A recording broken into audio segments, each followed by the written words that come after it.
Tapos erin mo na niyang karne yung mga paligid.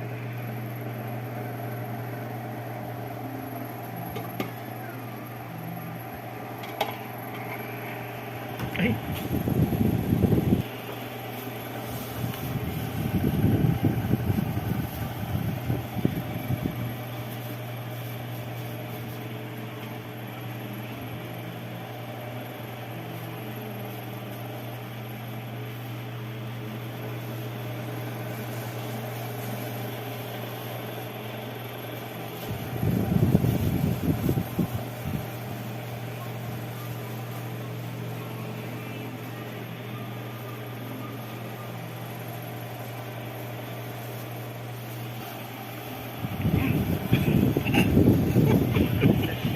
Paminta pala yun.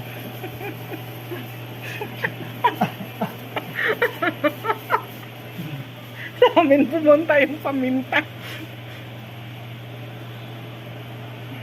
Sama ng amoy.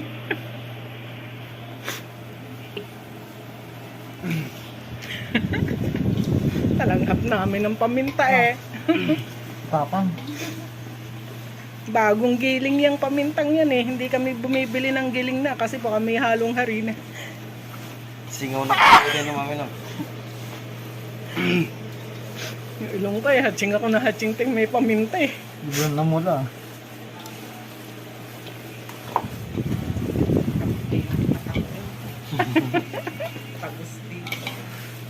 Lalo kami, nakarap sa amin ventilador. Yan, hindi siya dapat masyadong mapula. Mas mapula dapat yung Cebu. Yan, hanggang sa lumagket at halong-halo ha.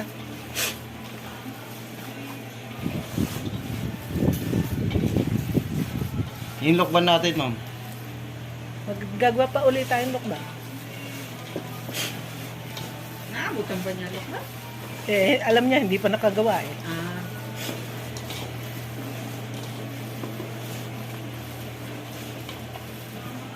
Huli ang lok ba?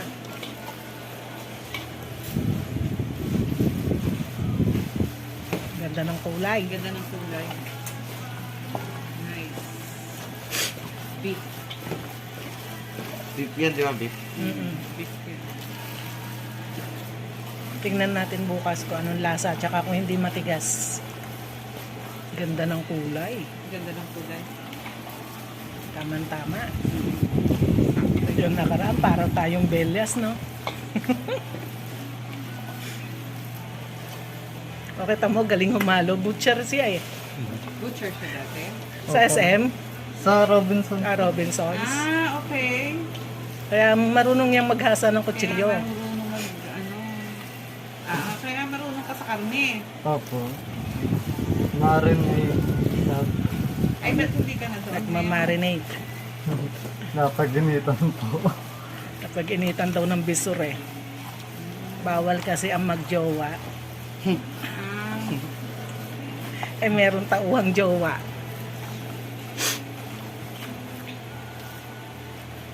so marunong ka mag-marinate. Opo.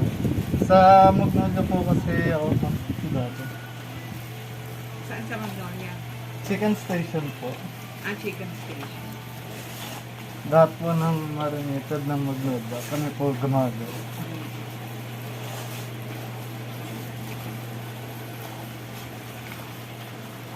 Tapos lalagay mo na yan sa plastic. Pag malagkit na, sige halo pa. Ito pa, may ano pa. May ano po? May, May nararamdaman may ako. nararamdaman ka pa. So halo pa. Yung nararamdaman ko yung masarap sa pakiramdam. kanina masarap daw sa pakiramdam.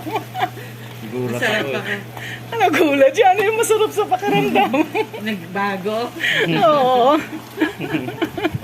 Pagka malagkit na, no? Oo, masarap daw sa pakiramdam. Parang parang clay. Oh, yun nga sabi niya, parang clay. Ngayon parang putek.